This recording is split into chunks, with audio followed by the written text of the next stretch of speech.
नीलम उस दिन एक गहरी दुविधा में थी। वेटिंग रूम में बैठी उसके मन में एक तूफान मचा हुआ था। क्या वह इंटरव्यू के लिए अंदर जाए या नहीं? उसने राकेश को उसी कमरे में जाते देखा था जहां नौकरी के साक्षात्कार चल रहे थे। यह देख उसके मन में पुराने जख्म ताजा हो गए। कुछ साल पहले की बात है, नीलम एक प्रतिष्ठित कंपनी में काम करती थी और उसकी तनख्वाह भी अच्छी खासी थी। तभी उसके और राकेश के रिश्ते की बात चली थी।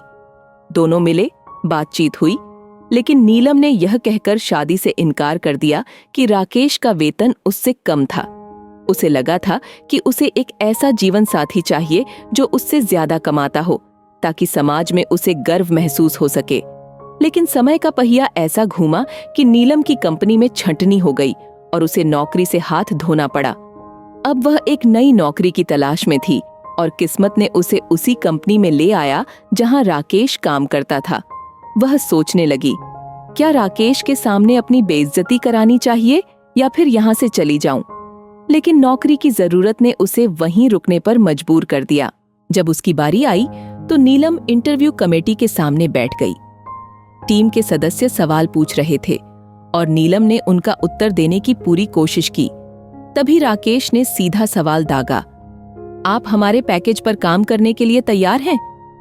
इस सवाल ने नीलम के दिल की दुखती रग को छू लिया, लेकिन उसने अपने अंदर की कड़वाहट को दबाते हुए सधे हुए स्वर में कहा, जी, मैं तैयार हूं।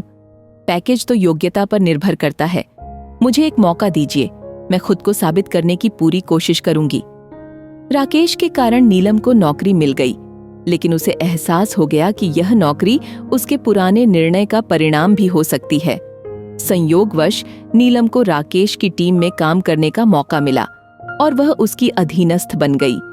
पहले ही दिन राकेश ने उससे सीधे सवाल किया, मेरे साथ काम करने में कोई परेशानी तो नहीं?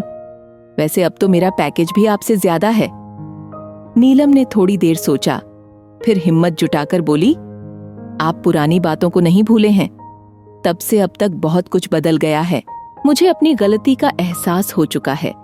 समाज चाहे कितनी भी बराबरी की बात करे, लेकिन जब वक्त आता है तो हम खुद ही पीछे हट जाते हैं।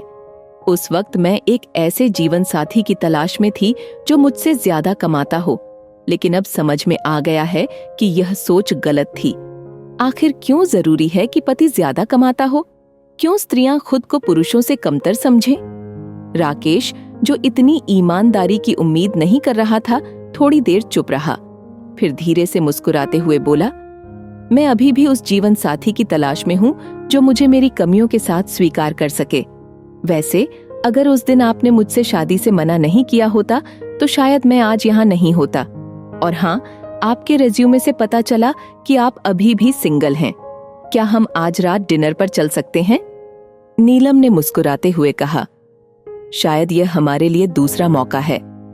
क्या नीलम का जवाब बताने की जरूरत है?